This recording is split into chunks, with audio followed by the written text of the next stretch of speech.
Heureux d'être avec vous ce matin. Je vous salue dans le Seigneur et vous partagez bien sûr la bonne parole de Dieu. Voilà, je suis M. Galibert, pasteur à la retraite, et ma compagne. Nous sommes heureux d'être avec vous aujourd'hui, de partager ces moments spirituels avec vous. Voilà, je dis pasteur à la retraite, mais on n'est jamais à la retraite, quoi. C'est ça qui est formidable. Voilà, nous sommes venus à Béziers il y a à peu près 2 années. Voilà, nous étions sur la ville de Mazamet. Nous avons servi le Seigneur pendant toute notre vie, jusqu'à l'âge de 60 ans. 60 ans, nous sommes venus à la retraite à Mazamet, puisque nous avions de la famille. Voilà, j'ai servi Dieu dans la petite église de Mazamet. Ça me rappelle un peu la petite église de Mazamet. Voilà, j'ai tenu l'église pendant 4 années, pendant ma retraite. Voilà, nous sommes fortifiés, édifiés. Et puis, nous avons, par la grâce de Dieu, projeté de nous rapprocher de nos enfants, qui étaient à Sauvian, pas loin de Valras, Sérignan, Sauvian. Voilà, nous avions nos enfants, du moins 2 filles là. Nous avons prévu de finir notre vie avec nos enfants à nos côtés. On ne sait jamais ce qui peut arriver. On n'est pas éternel. Donc, le Seigneur a permis que nous vendions notre maison sur Mazamet. Ça a été un miracle parce que le lieu, c'était pas évident. Et Dieu a permis que nous vendions notre maison et que nous arrivions donc sur ce village de Sauvian qui est très agréable, petit village auquel nous nous plaisons. Et surtout, nous avons nos enfants, enfin une partie de nos enfants à nos côtés, puisque nous sommes une grande famille de 6 enfants. Voilà, nous avons eu 6 enfants par la grâce de Dieu, tous en vie par la grâce de Dieu. Voilà, et nous jouissons de leur présence, nous jouissons de nos petits-enfants, nos arrière-petits-enfants. Voilà, nous sommes arrivés à l'âge de 80 ans par la grâce de Dieu, avec tout ce que vous connaissez, vous chrétiens aussi, les combats, les luttes, les épreuves, la maladie, maintes fois opéré, mais toujours la main de Dieu a été là, comme disait notre sœur. Dieu a été aussi impeccable dans son opération, parce que Dieu est un bon berger, il veille sur ses brebis. Alléluia. Et ça, c'est formidable. Alors, sans plus tarder, je voudrais ouvrir la parole de Dieu dans le livre des Nombres. Je vais vous parler d'un message ce matin que vous n'avez jamais entendu parler. Vous n'avez jamais entendu prêcher ce message, enfin, ce texte. Nombres, chapitre 13, verset 1er. Non, je rigole. Certainement que le pasteur Gabriel et Alex ont certainement peut-être prêché maintes fois ce texte, mais ce qu'il y a de beau dans la prédication et dans les ministères, c'est que tous sont différents. C'est un peu comme nous sommes tout à fait différents, les couples sont différents, mais complémentaires. Voilà.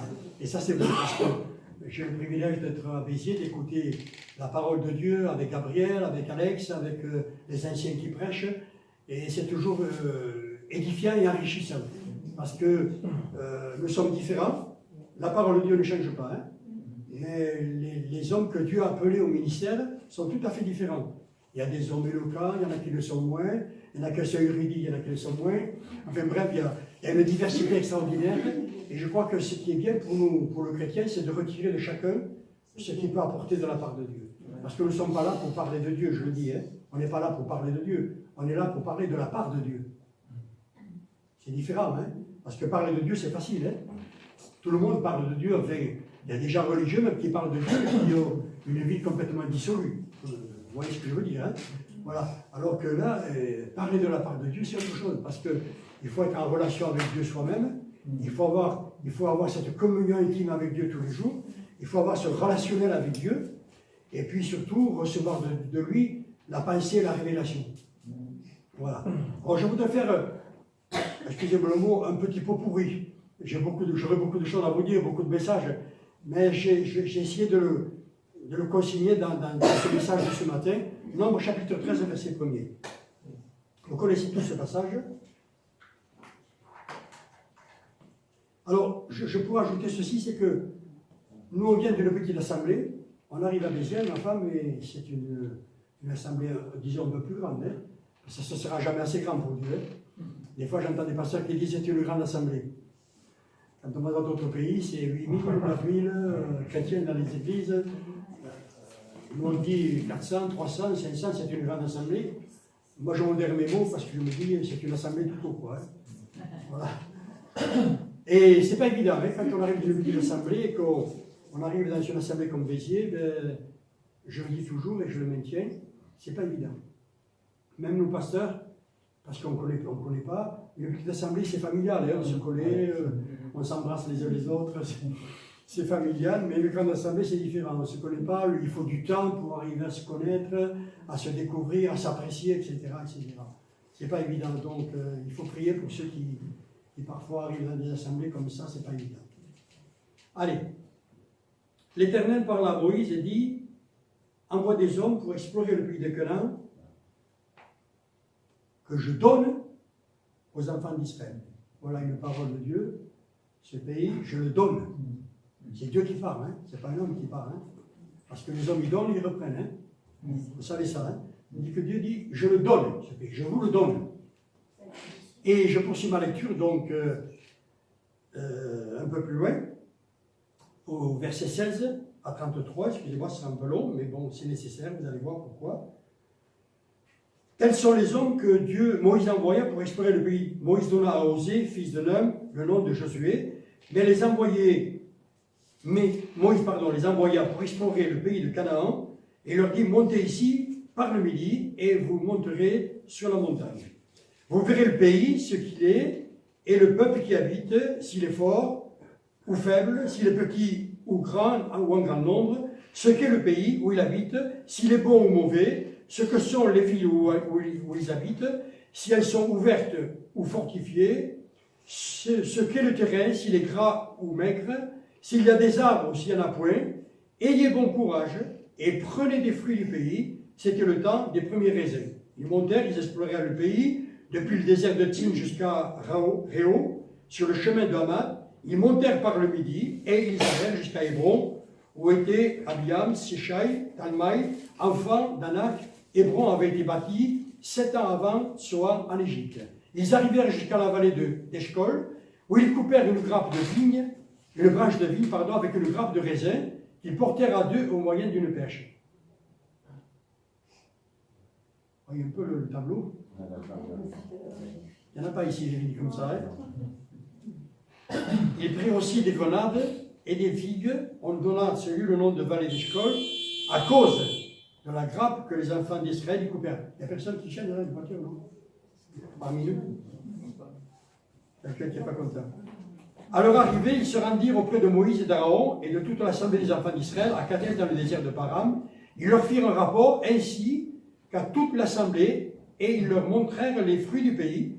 Voici ce qu'ils racontèrent à Moïse. Nous sommes allés dans le pays où tu nous as envoyés, à la vérité. C'est un pays où coule le lait et le miel et en voici les fruits. Mais le peuple qui habite... Il n'y a pas de voiture, pardon, excusez-moi, il n'y a pas de voiture blanche qui s'est garée entre vous, de nouveau, là, non? Il y a la tienne, mais il y en a une qui est comme ça, qui s'est mal garée. Ah. Non. L'autre fois, ça ne viendra pas, la tienne. Elle était déjà là quand on est arrivé ce matin. Alors, blanche comme ça, non? Ouais. Ah ouais? Ouais. Elle était déjà là, ouais. Voilà. Non, la tienne. Alors ils ont dit, bien sûr, la vérité, c'est un pays où coule le miel, comme Dieu l'a dit. C'est vrai, c'est la vérité. Mais le peuple qui habite ce pays est puissant, les villes sont fortifiées, très grandes. Nous avons vu les enfants d'Anak, les Amalécites habitent la contrée du Midi, les Étiennes, les Jébusiens, les Amoréens habitent la montagne, et les Cananéens habitent près de la mer et le long du Jourdain. Caleb fit taire le peuple qui murmurait contre Moïse. Et il dit, montons, emparons-nous du pays, nous y serons vainqueurs. Mais les hommes qui étaient allés avec lui dirent, nous ne pouvons pas monter contre ce peuple, car il est plus fort que nous. Et ils décrièrent devant les enfants d'Israël le pays qu'ils avaient exploré, et ils dirent, le pays que nous avons parcouru, pour l'explorer est un pays qui dévore ses habitants. Tous ceux que nous avons vus sont des enfants d'une haute taille. Nous y avons vu les géants, enfants d'Anak, de la race des géants. Nous étions à nos yeux et aux leurs comme des sauterelles. Et toute l'assemblée éleva la voix et poussa des cris, et le peuple pleura pendant toute la nuit. Alors je vais vous faire remarquer quelque chose d'intéressant dans ce texte, c'est que Moïse n'a pas envoyé n'importe qui. Ça c'est à souligner parce que tu enverras un homme de chacune des tribus de leur père, tous seront des principaux d'entre eux.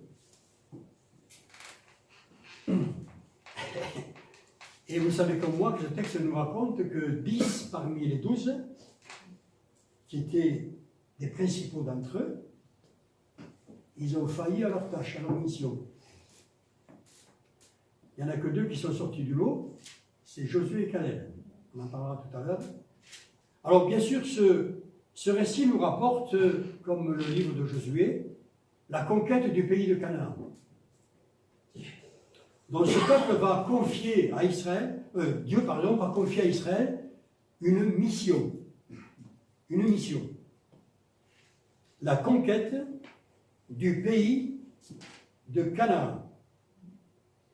Et pour Josué, il va devoir prendre la relève de Moïse. C'est pas rien, hein?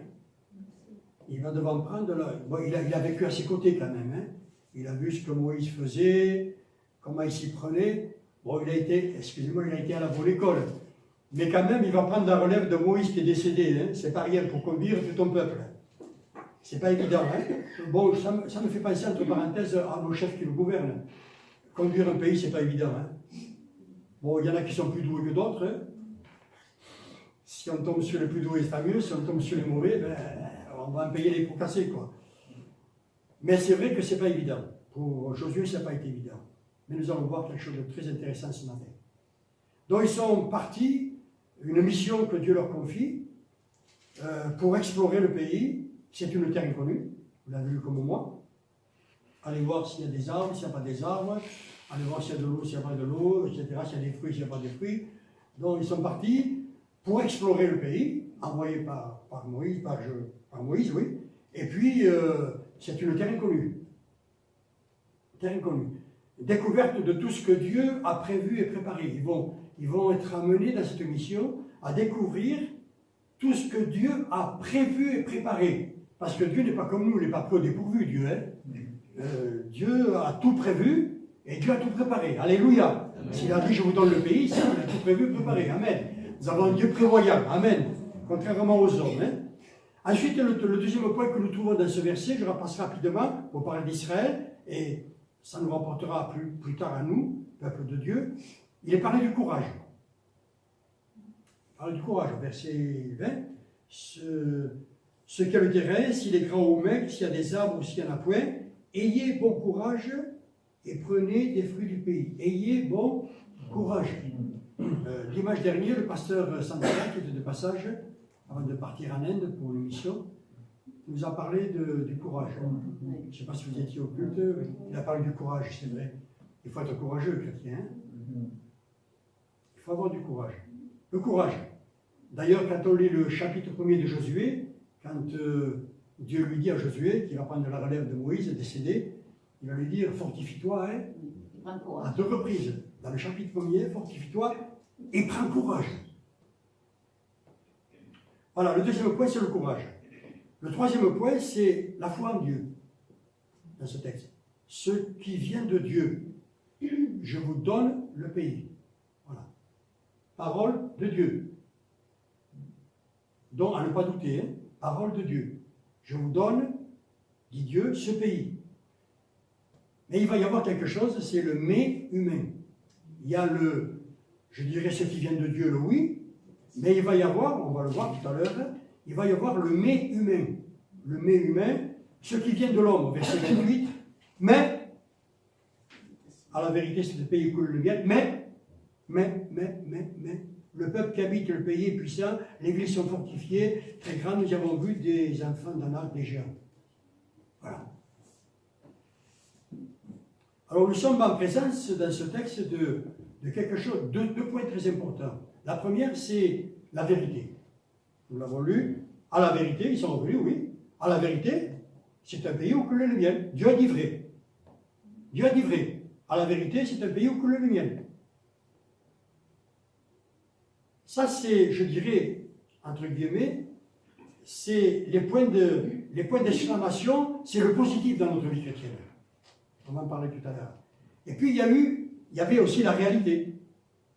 La réalité, il y a des géants. Le pays est immense, il dévore ses habitants. C'est des géants. Ça, c'est la réalité. Et le quatrième point, la fidélité. La fidélité dans la mission que Dieu leur a confiée. La fidélité aux exigences de Dieu et à la volonté de Dieu. Alors, j'ai passé ces 4 points pour en revenir, pour venir atterrir à nous. Nous ne sommes pas n'importe qui, nous. Hein? Peut-être aux yeux du monde, nous sommes insignifiants, mais aux yeux de Dieu, nous sommes des hommes et des femmes importants. Amen. N'oublions pas que la parole de Dieu nous dit que nous sommes le peuple de Dieu. C'est pas rien, hein? Je crois que des fois, on oublie des fois qui on est devenu, ce qu'on était, ce qu'on est devenu. D'ailleurs, l'apôtre Pierre le rappelle dans son épître, au chapitre 2, verset 9, il dit « Vous, au contraire, vous êtes une race élue.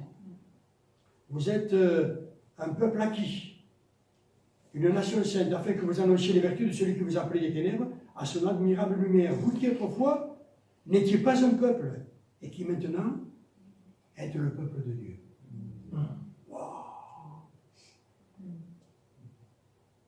Des fois, on a tendance à se diminuer.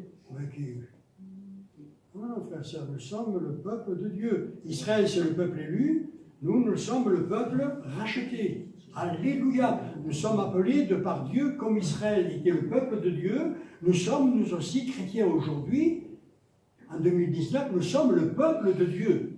Alléluia. Le peuple de Dieu. Et nous avons, je vous apprends rien, du moins je l'espère, nous avons, nous aussi, une mission que Dieu nous a confiée. Nous sommes des missionnaires. Alléluia. Nous avons une mission, c'est conquérir le monde à l'évangile. C'est pas inventé ça. Hein? Jésus a dit dans l'évangile de Marc, allez par tout le monde, prêchez la bonne nouvelle. Celui qui croira et qui sera baptisé sera sauvé. Voilà. Allez par tout le monde et prêchez la bonne nouvelle. C'est pour ça que nous avons des missionnaires qui sont partis un peu partout dans le monde sur l'ordre et les exigences de Dieu, la volonté de Dieu, pour annoncer la bonne nouvelle, pour apporter l'évangile à toute créature. Alléluia. Donc, la mission, conquérir le monde par l'évangile, Matthieu 28, et également, Jésus a dit, allez par tout le monde et faites des disciples. Faites des disciples, les baptisez au nom du Père, du Fils et du Saint-Esprit. Et voici, je suis avec vous tous les jours jusqu'à la fin du monde. Alléluia. Amen. Vous savez que nous avons, dans le chapitre 12 des Hébreux, verset 1er, l'apôtre qui a écrit les Hébreux dit, puisque nous sommes environnés d'une si grande nuée de témoins. Rejetons tout fardeau. Nous sommes environnés d'une si grande nuée de témoins. C'est-à-dire ceux qui nous ont précédés. Autrement dit, la foi a fait ses preuves. Nous sommes environnés d'une si grande nuée de témoins. Et le chapitre 11, qui précède le 12, là, parle des héros de la foi, des témoins de la foi, environnés d'une si grande nuée de témoins. Et c'est vrai que la foi a fait ses preuves. Par le passé, par ceux qui nous ont précédés. Alléluia. Amen. Vous savez que, à l'époque du temps de Mahomet, Mahomet voulait conquérir le monde. C'était son plan, Mahomet, avec l'islam. Il voulait conquérir le monde. C'était un conquérant, hein, Mahomet. Il a tout fait pour conquérir le monde. Hein. Voilà. Et je pense que, peut-être qu'il nous a supplantés. Hein. Il est passé devant nous. Hein. Peut-être qu'on s'est fait avoir. Hein. Alors que ce n'est pas l'islam qui doit prédominer, c'est l'évangile. La bonne nouvelle, c'est la bonne nouvelle. Amen.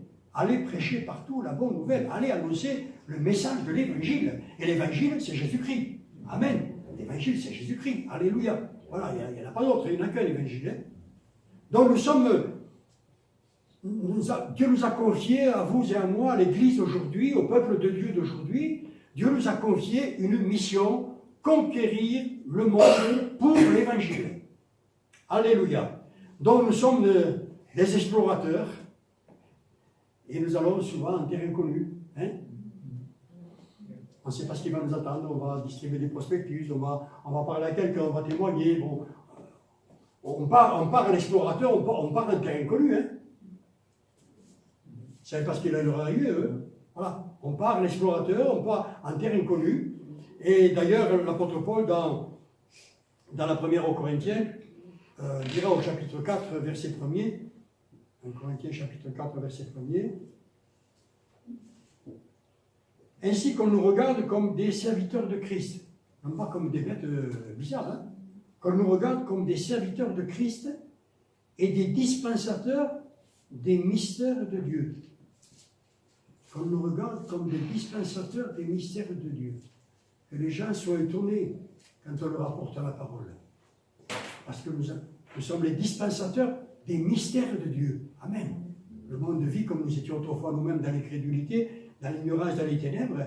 Eh bien, les gens sont ici et parfois, eh bien, on est là, on dispense les mystères de Dieu. Voilà. Dispensateur des mystères de Dieu. D'ailleurs, l'apôtre Paul, toujours lui, dans la 2e aux Corinthiens, pouvait dire au chapitre 5, verset 20, cette parole que vous connaissez également, que je vous rappelle ici, nous faisons donc les fonctions d'ambassadeurs pour Christ. Je ne vous décris pas ce que c'est qu'un ambassadeur, vous le savez tous. Hein? Il part dans un pays pour représenter son pays. Représenter, ambassadeur. Voilà. C'est pas rien. Hein? Nous sommes des dispensateurs des mystères de Christ et nous sommes des ambassadeurs, des envoyés, autrement dit, des envoyés de la part de Dieu, des représentants de Dieu. Amen. Ça, c'est formidable. Et comme tout à l'heure je disais, nous allons en terre étrangère, sur une terre inconnue, en terre étrangère, et j'ai retrouvé dans l'Écriture ce mot étranger, en terre étrangère. 1 Pierre 2,11, 1 Pierre 2,11 nous dit ceci. Bien-aimés, je vous exhorte comme étrangers et voyageurs sur la terre, comme étrangers. Ah oui, les gens qui les entendent, des fois, d'où ils viennent. D'où ils viennent ces étrangers? Quelle est cette langue qui parle? Hein? Par la langue de Dieu, hein? Le langage de Dieu. Étrangers.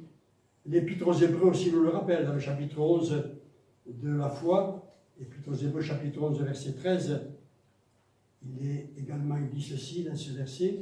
Excusez-moi, j'aime bien lire le texte biblique. Hein? 11, 13. C'est dans la foi qu'ils sont tous morts, sans avoir obtenu les choses promises, mais ils les ont vues et saluées de loin, reconnaissant qu'ils étaient étrangers et voyageurs sur la terre. Voilà le mot étranger. Étrangers et voyageurs sur la terre. Alors ça, c'est le premier point que je voulais associer à ce texte des Nombres Israël, puisque nous avons la même mission, hein, la conquête, être des conquérants. Ça, c'est le premier point. Le deuxième point que j'ai évoqué tout à l'heure sur Israël, c'est le courage. Et vous le savez très bien, frère et sœurs, il en faut.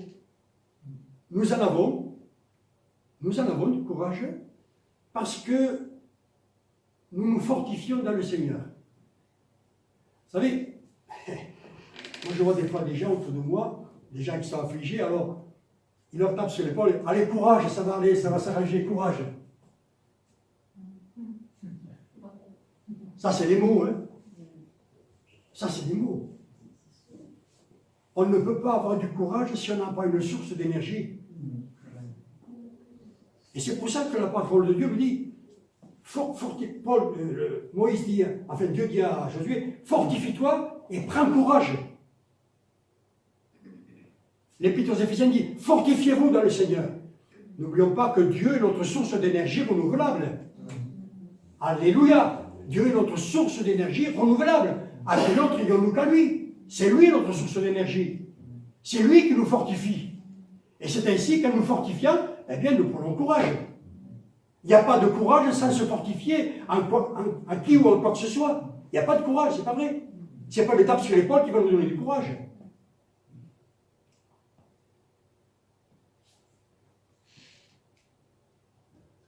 David pouvait dire dans le psaume 87, verset 7, « Toutes mes sources sont en toi. » Alléluia. Toutes mes sources sont en toi.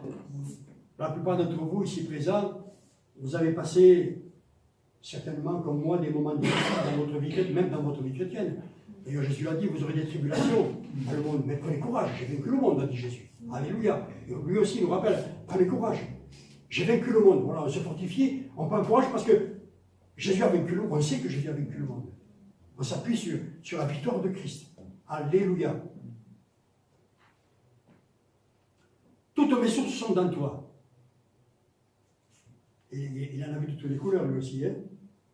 Alors, mes frères et sœurs, vous avez passé un peu, je disais tout à l'heure, par des moments difficiles, vous y passerez peut-être, mais n'oublions pas que le Seigneur, il est avec nous. Hein. Nous sommes ses enfants chéris et bien-aimés. Nous ne sommes pas n'importe qui. Nous avons un Père céleste. Alléluia. Excusez-moi, je vous une parenthèse. Des fois, j'entends des prières. Excusez-moi, je veux blesser personne ce matin. Hein. Ils disent papa. Non, non. Moi, j'ai un papa terrestre. J'ai eu un papa terrestre. Mais ce papa terrestre, excusez-moi, il était faillible. Alors que si je rabaisse Dieu au rang de papa, j'enlève ça. La forteresse de Dieu, qui lui est parfait. Un papa terrestre, il est faillible, oui bon. Moi je ne rabaisse pas Dieu à papa. Non, j'ai un papa terrestre, mais j'ai un Père céleste. D'ailleurs, Jésus, quand il dit le Notre Père, dites notre Père qui est aux cieux. Notre Père. Excusez-moi, ne rabaissons pas Dieu à papa. Je vous en supplie. Je dirais presque que c'est une offense. On ne se rend pas compte, peut-être l'avons-nous fait inconsciemment. Hein? Peut-être, c'est vrai que je pense que ceux qui disent ça, peut-être voient l'amour, voient dans cette appellation papa l'amour. Mais il est faillible cet amour, papa. Alors que l'amour de père n'est pas faillible. Amen. Excusez-moi d'apprendre. Des fois, il faut corriger des choses, des fois qui.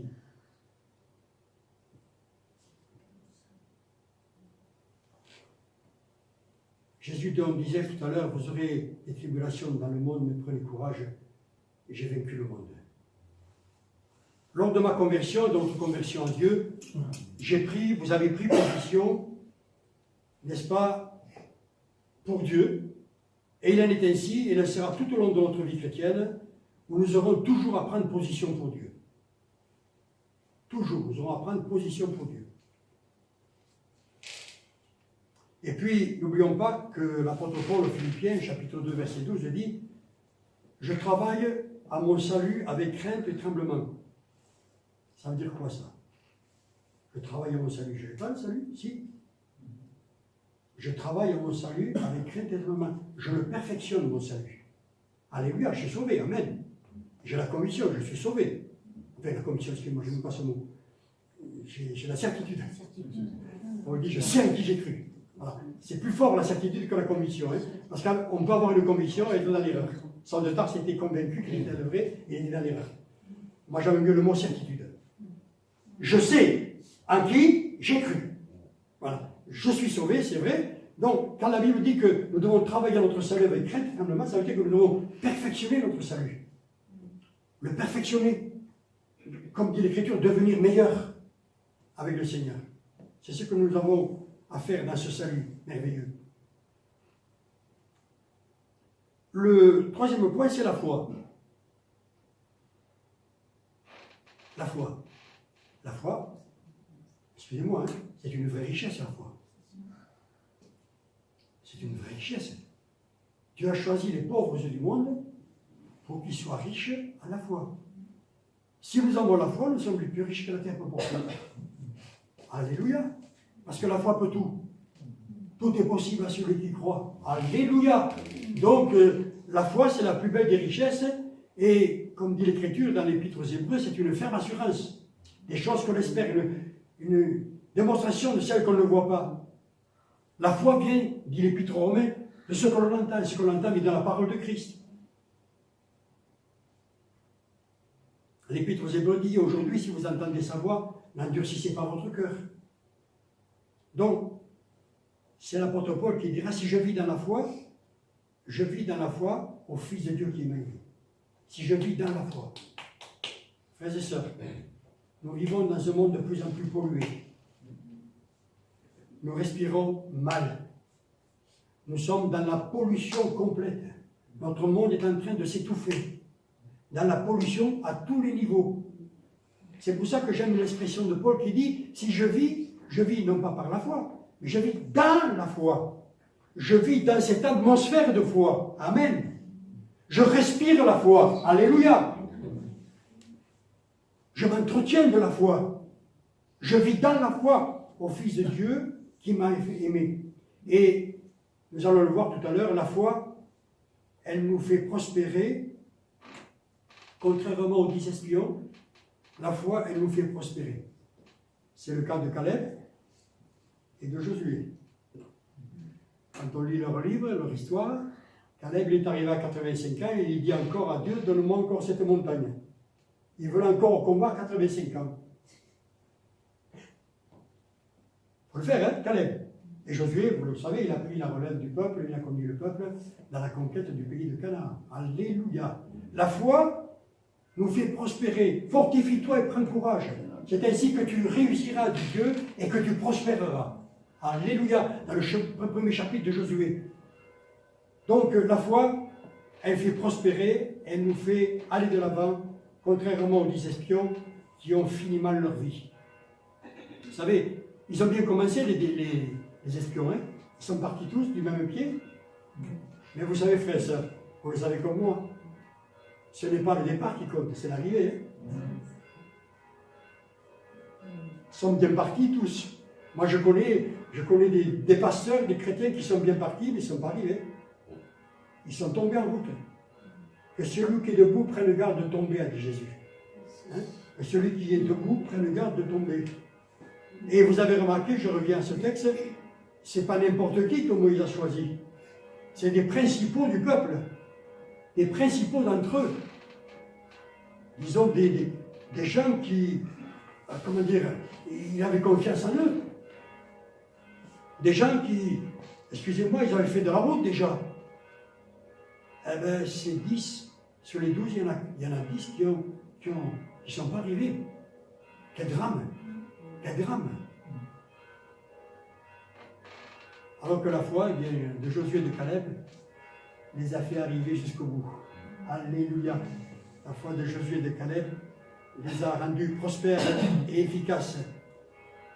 Alors tout à l'heure, je parlais dans ce texte qu'il y a la vérité et la réalité. Alors, il y a les réalités de la vie. Nous y sommes tous confrontés, vous et moi. On ne peut pas l'empêcher. On bute souvent aux réalités de la vie. On est là, oui, il y a les réalités de la vie. Il y a les vicissitudes, il y a les épreuves, il y a les combats, il y a des gens qui nous regardent de travers. On est confronté jour après jour aux réalités de la vie. Les maladies, etc., etc. Tout ce qui peut être réalité, on y est confronté, même nous chrétiens. On est confronté journellement aux réalités de la vie. Il ne faut pas se fermer les yeux. On y est confronté. On est là.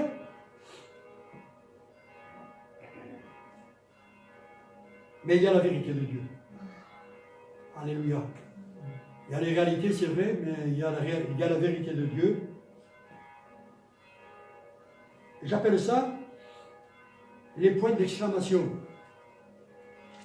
Les réalités de la vie, elles nous laissent souvent perplexes, avec des points d'interrogation. Hein?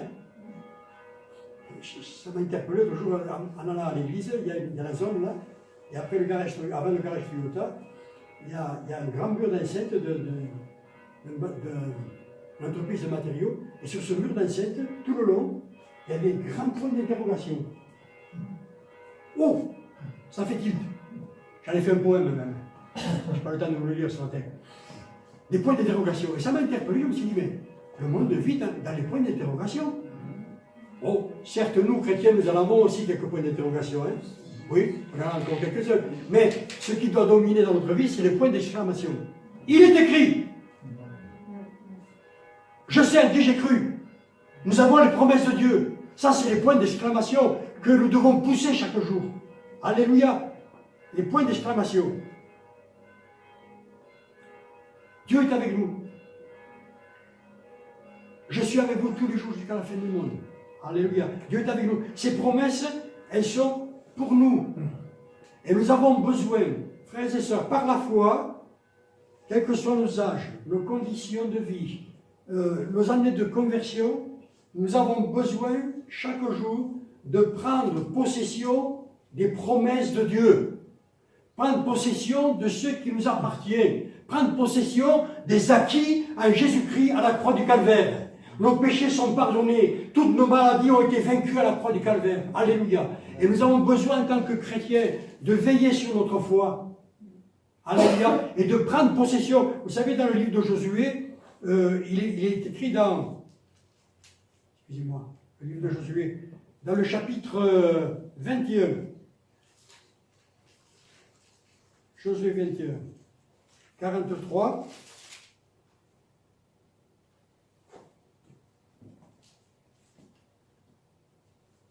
C'est ainsi que l'Éternel donna à Israël tout le pays qu'il avait juré de donner à leur père. Et ils en prirent possession. Et ils s'y établirent. Ils en prirent possession.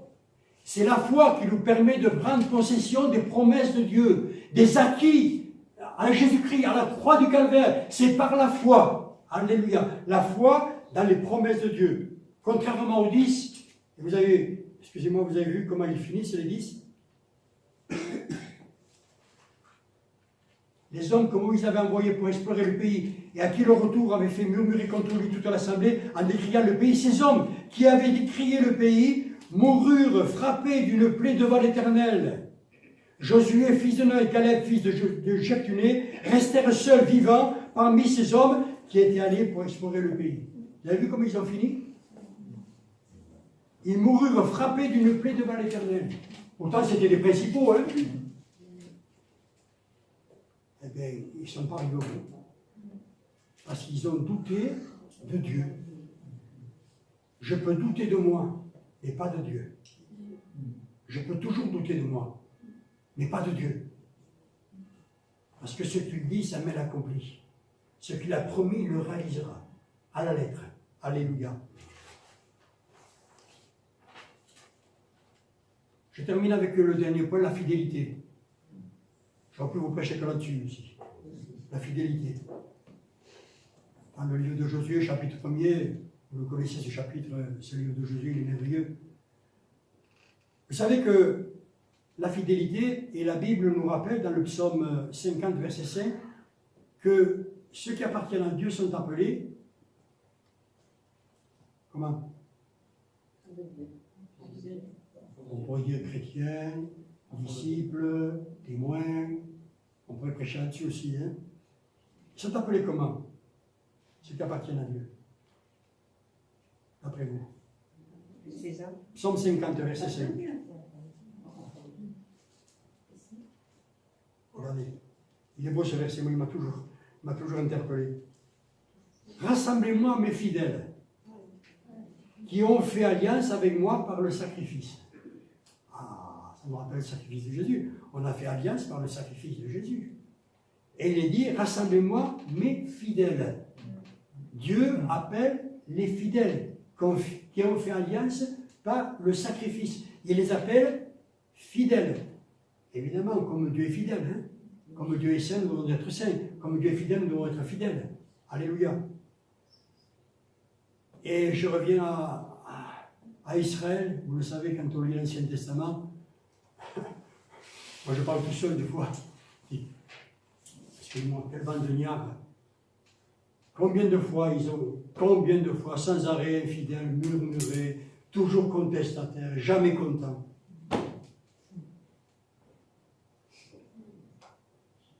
Quelle tristesse l'Ancien Testament, quand je vois ce peuple, toujours contredisant, toujours en train de se plaindre, toujours en train de murmurer. Alors que, quand je lis sur l'histoire, moi je dis, ils ont vu Israël, des choses que nous, on est loin d'avoir vues. Hein. Moi, je ne sais pas, j'aurais aimé voir la mer Rouge se partager. J'aurais aimé voir les murailles de Jéricho s'écrouler. Ouf! Eh bien, malgré tout ce qu'ils ont vu, tout ce que nos yeux ont vu, c'est pour ça que la Bible dit, nous ne marchons pas par la vue, mais nous marchons par la foi. On le verra tout à l'heure, ce verset. Quand on voit ce peuple, tout ce qu'ils ont vu, on est loin d'avoir vu le quart de ce qu'ils ont vu. La fidélité, alors que Dieu est fidèle, lui. Hein. Nous sommes infidèles, mais lui, il demeure fidèle, heureusement. Hein. D'ailleurs, dans les lamentations de Jérémie, il est dit, après avoir dit, les bontés de l'Éternel ne sont pas épuisées, ses compassions ne sont pas à leur terme, elles se renouvellent chaque matin, et il s'est tellement en dire, oh, que ta fidélité est grande. Alléluia. Heureusement que Dieu est fidèle et qu'il n'est pas comme nous. Hein? Amen. Donc Israël a été, dans sa mission que Dieu lui avait confiée, ils ont été maintes fois infidèles. Cette fidélité dont on nous parle de l'attachement à Dieu, être attaché à Dieu, être attaché à ses ordonnances.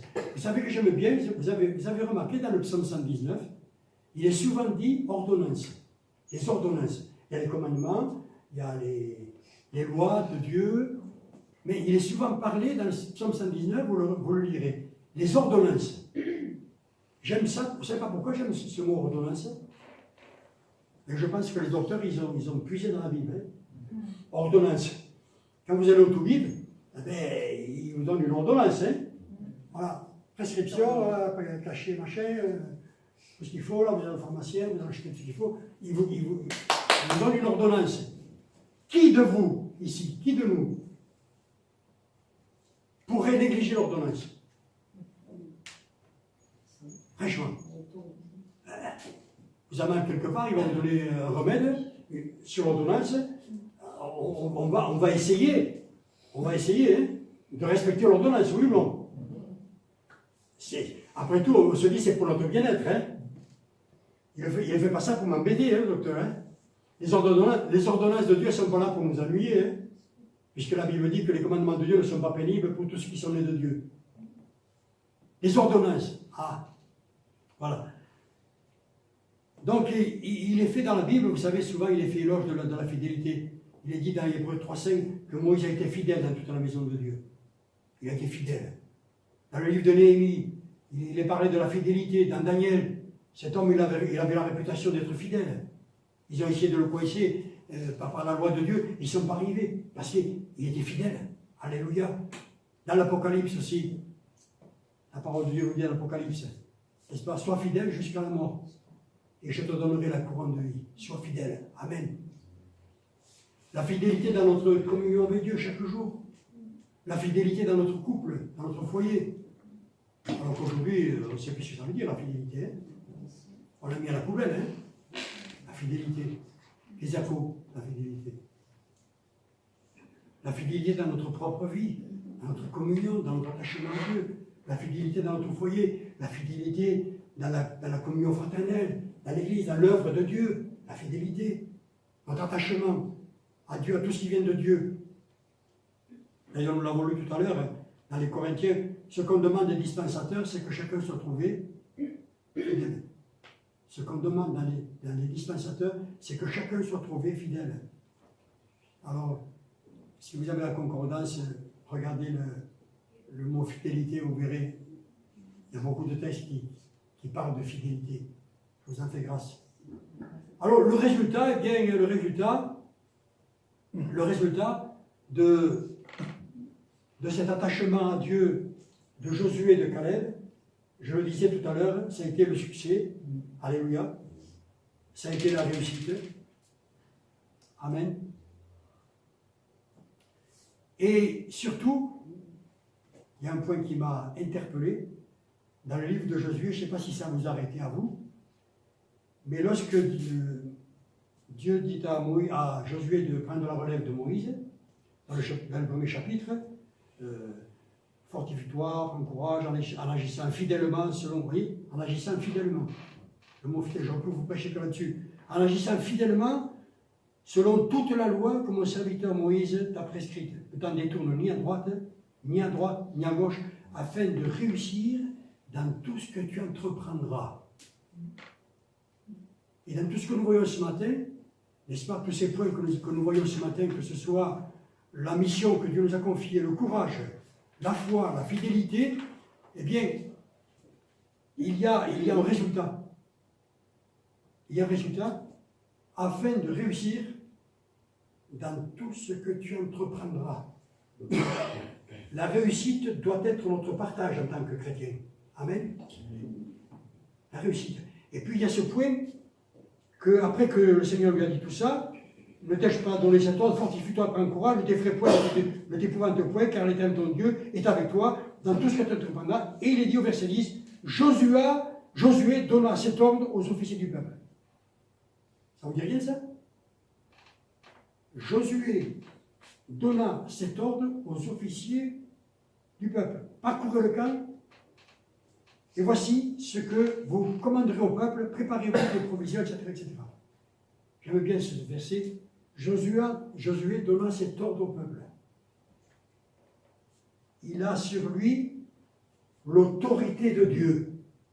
Waouh! Il a sur lui l'autorité de Dieu parce qu'il s'est fortifié dans le Seigneur, parce qu'il a pris courage, parce qu'il a eu la foi. Alléluia! Eh bien, le Seigneur va lui donner le succès dans tout ce qu'il va entreprendre, et la suite le dit dans le livre de Josué, mais il va être revêtu de l'autorité de Dieu. Amen!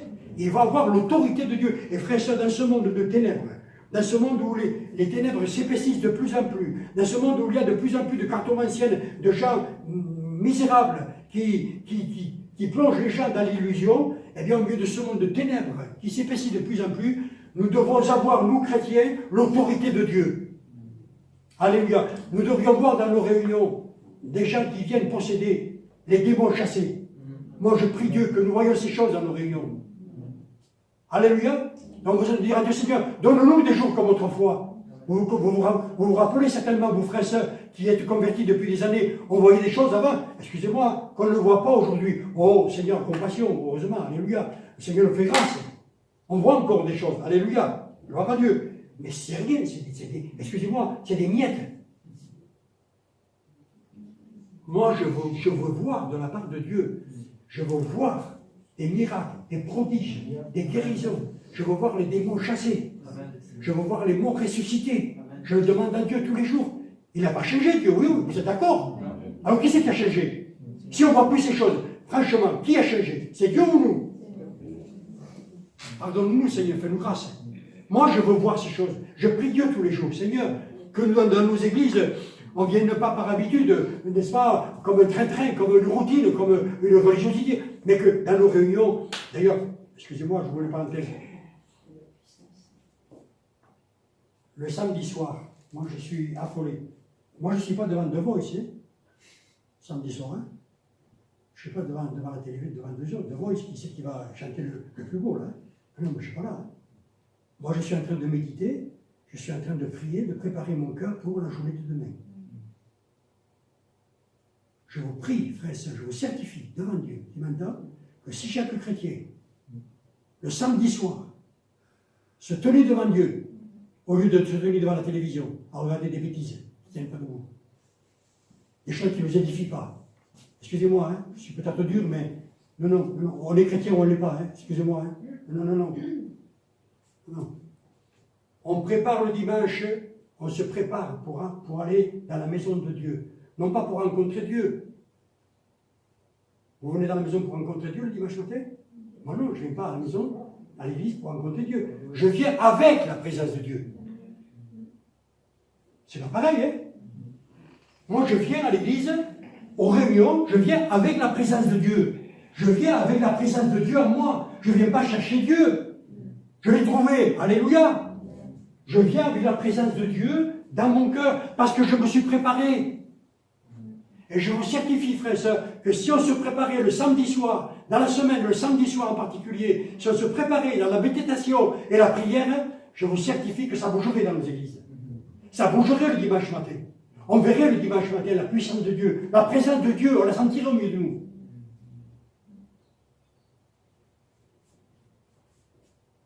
Oh, bien des pasteurs vous l'ont dit, ça. Hein. Moi, je fais que vous le rappelez. Hein.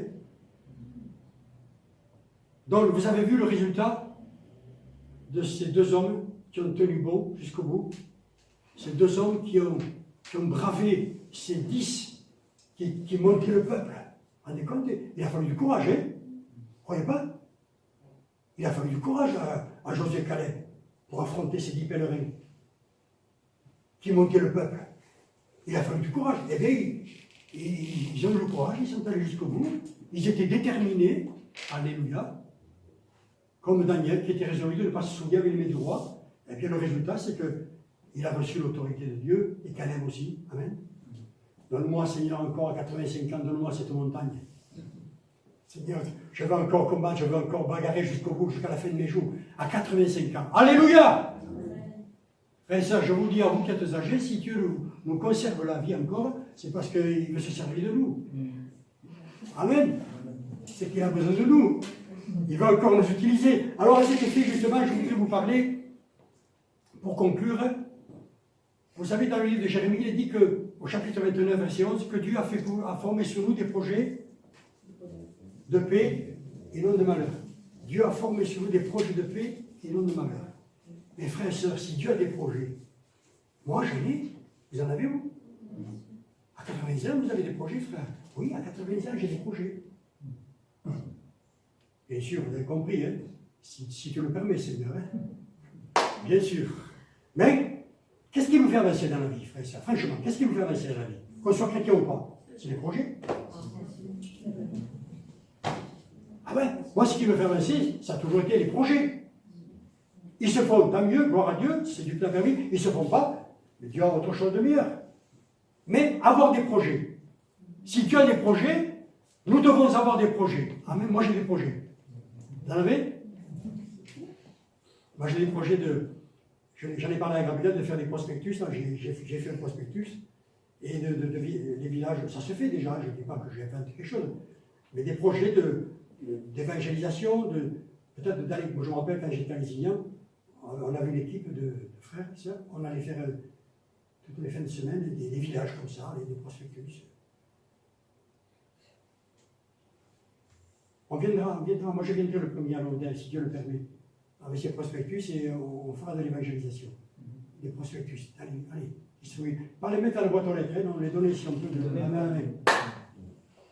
C'est un bon projet ça, hein? Voilà, c'est des projets biblique, évangélique, alléluia. Allez par tout le monde et prêcher la bonne nouvelle, apporter l'évangile partout, amen. Ah, il faut avoir du courage, oui, c'est sûr qu'il faut avoir du courage, hein. Il faut se bouger, hein. Et ça nous évitera de rester dans le divan devant la télévision à perdre son temps. Et puis ça nous fera du bien aussi aux muscles, ça nous fortifiera dans notre corps aussi, ça nous fait du bien, marcher, hein. Et puis faire travailler les méninges, c'est pas plus mal, hein. Alléluia. Amen. Oui, voir nos projets, frères et sœurs, notre mission, dans la foi, dans le courage et dans la fidélité. Alléluia. Ma soeur, mon frère, toi qui es peut-être âgé, ne dis pas ma vie elle est finie. Hein. Si tu as encore envie, Dieu va se servir de toi, il peut te servir de toi. Un simple prospectus que tu pourras donner à quelqu'un, une parole que tu pourras lui donner, ça suffit. Hein. On fait selon nos moyens, Dieu le sait. Hein. Amen. Dieu ne nous demande pas l'impossible. L'impossible, c'est lui qui le fait, mais il nous demande le possible. L'impossible, c'est lui qui le fera. Alléluia. Moi, je fais le possible, ce que Dieu me permet de faire chaque jour, et l'impossible, c'est lui qui le fera. Allez, je termine avec la parole de Paul. Tout à l'heure, je disais, travaillez à votre salut avec crainte et tremblement. C'est notre vie de consécration, notre vie de concentration. Moi, j'avais pleuré. Je pensais aux joueurs de foot, avant de faire un match, quand ils vont se concentrer. Ils sont consacrés à gagner, mais ils sont concentrés. Ils ne se laissent pas troubler ou distraire. D'ailleurs, 1 Corinthiens chapitre 5, verset 17, dit de ne pas nous laisser distraire. Ne pas nous laisser distraire par qui ou quoi que ce soit. Pourquoi? Parce que nous avons une mission à accomplir. Amen. Et frères et sœurs, vous n'aimeriez pas voir cette salle remplie? Ça contient à peu près 500 personnes, on peut mettre là. Oui, à peu près une centaine. Allez, avec la place qu'il y a là-bas, en poussant deux. Vous aimeriez, comme moi, voir les murs poussés et voir les salles remplies, oui ou non?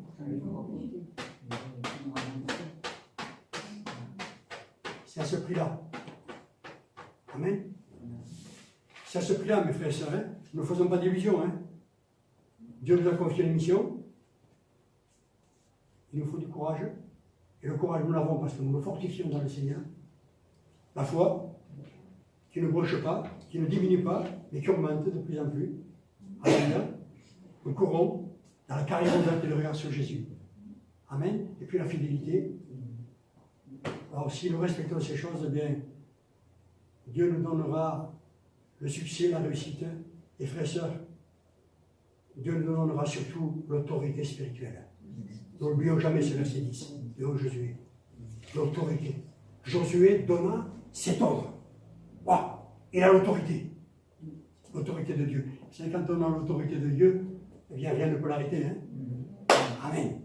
Et c'est ça que nous avons besoin, frères et sœurs, dans ce monde vraiment méchant, dans ce monde incrédule, ce monde ténébreux. Nous avons besoin de l'autorité de Dieu.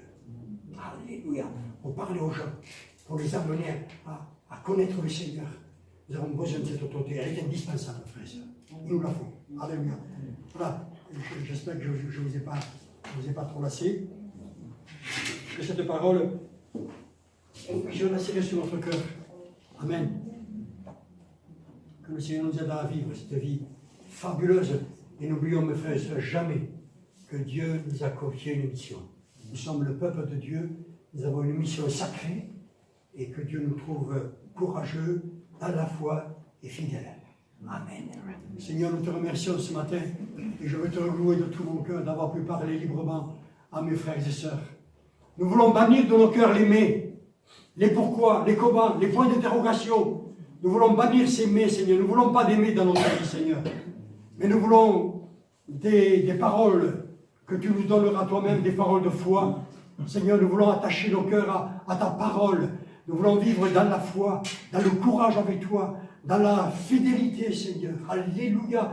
Seigneur, que tu nous fasses comprendre, réaliser chaque jour que nous avons une mission à accomplir. Seigneur, des hommes, des femmes ont besoin de toi dans ce village de Lodève, dans cette ville de Lodève, à Béziers, à Bédarieux, partout, dans le pays, dans le monde entier. Seigneur, le monde a besoin d'entendre l'évangile. Et tu veux te servir de nous. Tu veux utiliser ton peuple, ton église, Seigneur, parce que nous sommes ton peuple. Et nous sommes tes enfants chéris et bien-aimés. Que nous puissions tous les jours te dire, Seigneur, envoie-moi, envoie-nous. Utilise-nous à ta gloire, Seigneur. Malgré nos tâches, malgré peut-être nos difficultés, malgré peut-être les réalités qui sont devant nous, face aux réalités, nous voulons faire valoir la vérité. Alléluia! Faire valoir la vérité de ta parole, la vérité de tes promesses, sachant que tu es avec nous dans tout ce que nous ferons et tout ce que nous entreprenons, et tu nous donneras le succès, surtout, Seigneur, que nous puissions avoir sur notre vie l'autorité de Josué. Alléluia. Seigneur,